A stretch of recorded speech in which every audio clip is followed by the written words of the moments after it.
रघुनाथ जी एक retired school अध्यापक थे। वे सादगी और अनुशासन के प्रतीक थे।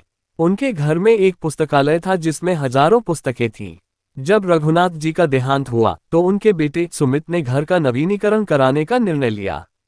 सफाई के दौरान पुराने संदूक से एक बहुत ही भव्य रेशमी कपड़े में लिपटी हुई भारी पुस्तक निकली। वह महाभारत थी। सुमित की पत्नी सरिता, जो धार्मिक स्वभाव की तो थी लेकिन थोड़ी अंधविश्वासी भी, ने जैसे ही वह पुस्तक देखी उसके हाथ ठिठक गए। उसने घबराकर कहा, सुमित, इसे घर के अंदर मत लाना। मैंने अपनी दादी से सुना है कि जिस घर में महाभारत होती है वहां कुरुक्षेत्र बन जाता है। भाई भाई के खून का प्यासा हो जाता है और घर में कभी शांति नहीं रहती। सुमित आधुनिक विचारों वाला व्यक्ति था, लेकिन समाज की गहरी पैठ वाली बातों ने उसे भी थोड़ा सोचने पर मजबूर कर दिया। उसने पड़ोस के मंदिर के वृद्ध पुजारी शास्त्री जी को बुलाया और उनसे इस शंका का समाधान करने को कहा। शास्त्री जी ने उस पवित्र ग्रंथ को बड़े सम्मान के साथ अपने हाथों में लिया और सुमित के परिवार को अपने पास बैठाया।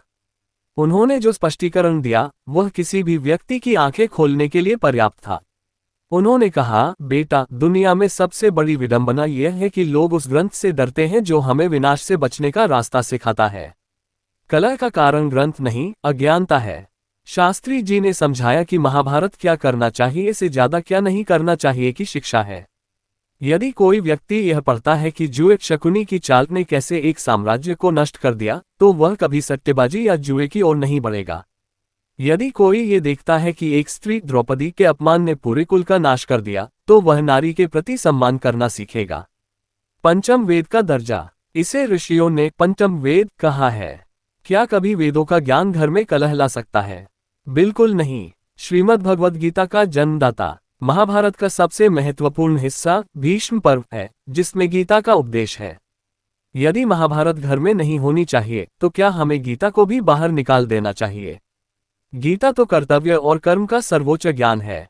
सुमित और सरिता ने शास्त्री जी की बात मानकर उस ग्रंथ को घर के मंदिर के पास एक ऊंचे स्थान पर सुशोभित किया। उन्होंने तय किया कि वे हर शाम इसका एक अध्याय पढ़ेंगे।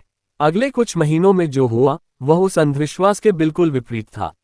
व्यवहार में बदलाव। सुमित का अपने छोटे भाई के साथ संपत्ति को लेकर थोड़ा विवाद चल रहा था। जब सुमित ने उद्योग पर्व पढ़ा, जहां भगवान कृष्ण शांति का प्रस्ताव लेकर दुर्योधन के पास जाते हैं और केवल 5 गांव मांगते हैं ताकि युद्ध टल जाए, तो सुमित की आंखें भर आईं।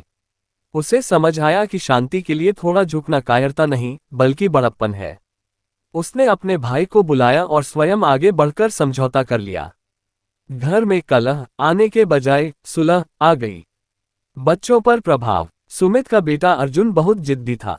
जब उसने महाभारत की कहानियां सुनी कि कैसे अभिमन्यु ने अल्पायु में अदम्य साहस दिखाया और कैसे युधिष्ठिर ने यक्ष के प्रश्नों के उत्तर देकर अपने भाइयों के प्राण बचाए, तो उसके भीतर साहस और विवेक का संचार हुआ। मनोविज्ञान की समझ।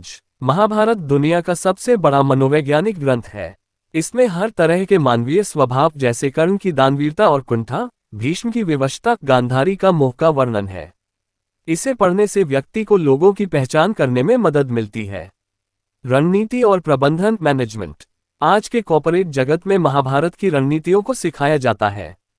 ये सिखाता है कि कम संसाधनों के साथ भी कैसे जीता जा सकता है। पांडवों की जीत।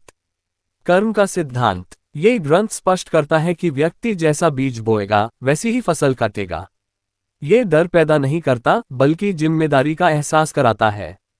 महाभारत को घर में रखना न केवल सही है बल्कि आवश्यक है। ये ग्रंथ एक सच्चे मित्र की तरह है जो आपको गलत रास्ते पर जाने से पहले चेतावनी देता है। कलह उस घर में नहीं होती जहां महाभारत रखी है, कलह उस घर में होती है जहां धर्म, धैर्य और विवेक का अभाव होता है। ये धारणा कि महाभारत से कलह होती है केवल इसलिए फैली क्योंकि लोग युद्ध के वर्णन से डर गए, लेकिन उन्होंने उस युद्ध के पीछे छिपे शांति के संदेश को नहीं देखा। घर में महाभारत रखना ज्ञान की ज्योति जलाने जैसा है। अगर आपको यह वीडियो अच्छा लगा हो तो लाइक और सब्सक्राइब करें और अपने दोस्तों को शेयर करते हुए एक अच्छा सा कमेंट भी अवश्य करें। धन्यवाद।